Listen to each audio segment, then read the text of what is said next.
Hi musicians! My name is Dr. Charlotte Ethington from the Ethington Oboe Studio in Tempe and the East Valley area. Maybe you've heard of the oboe before, or maybe you haven't. But either way, I'm here today to help you learn a little bit more about this beautiful instrument and to give you some information that might help you decide whether or not this is actually an instrument that you would be interested in learning how to play. So whether or not you've actually heard of the oboe before, you've definitely at least heard the oboe if you've ever watched almost any movie or TV show with a sad or poignant scene. There is something that's just so human about the sound of the oboe that makes it the perfect instrument to accompany these kinds of scenes. But the oboe doesn't have to just play sad music. Listen to this clip written by an oboist named Alyssa Morris called For Personalities. The clip that I'll be playing is from the movement called Yellow, which describes a personality that is fun-loving, the kind of person who does something fun just for the sake of doing it.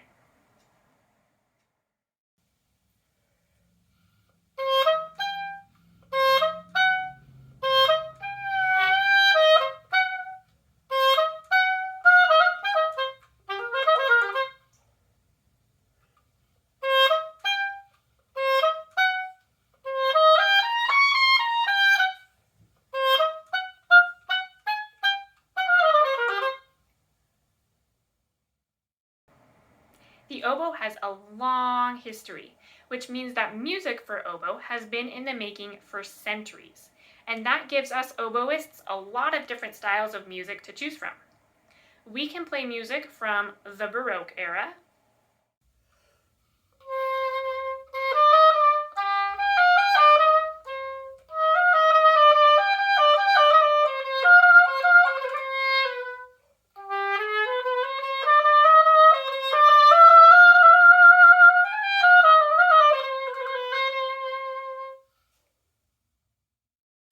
the classical era,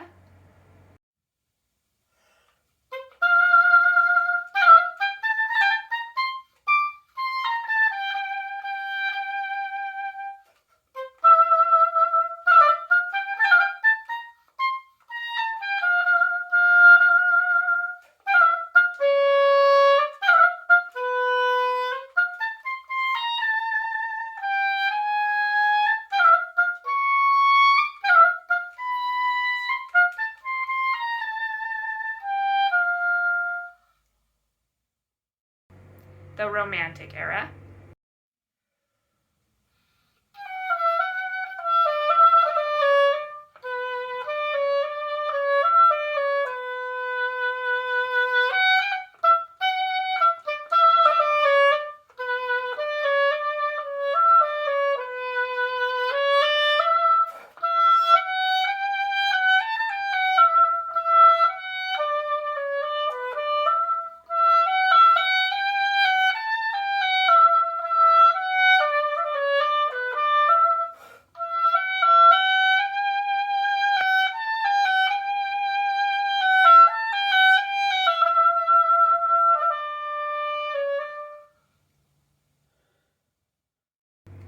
and more modern works, like Alyssa Morris's Four Personalities that I told you about earlier.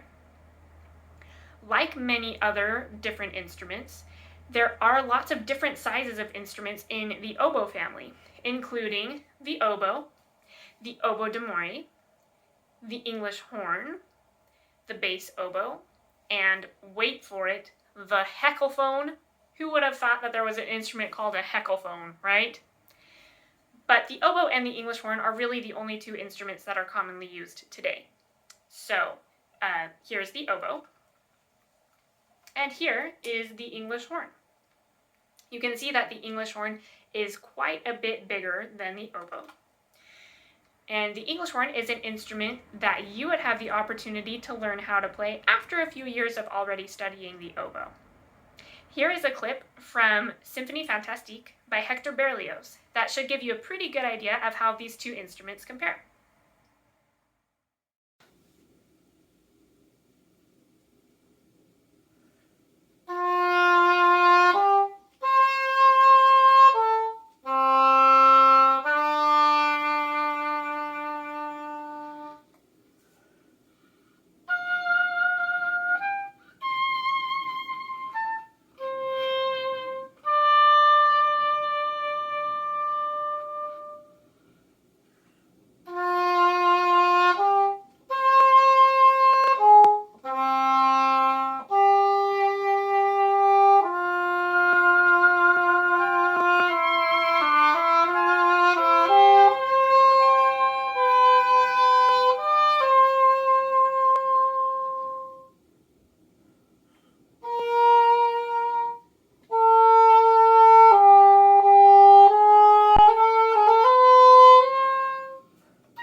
the most unique things about the oboe is that it is a double reed instrument.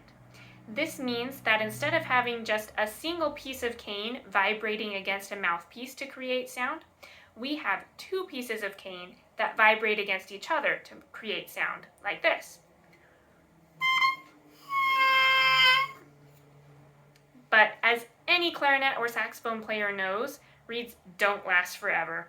And so professional oboists like myself end up making our own reeds. Here's a little bit about that process. Cane first arrives in tubes, like this.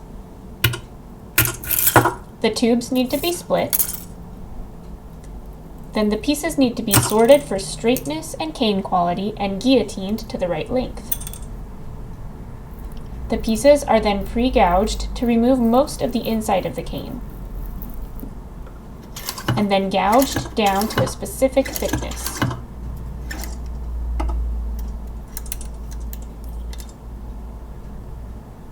Each piece is then shaped to specific dimensions using a shaping machine.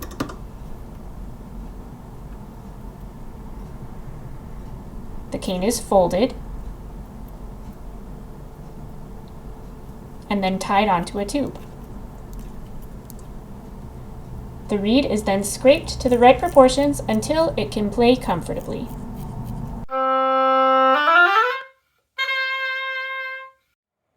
So don't worry, if this all feels a bit overwhelming, oboists usually aren't expected to make their own reeds until they've been playing the oboe for several years. But reed making is a really beautiful process and a unique part of oboe culture. Insert Buddy the Elf meme here.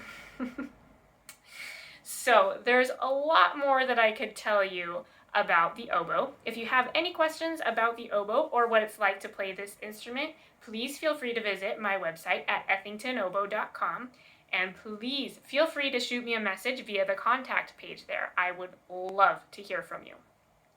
Thank you so much for tuning in. Bye!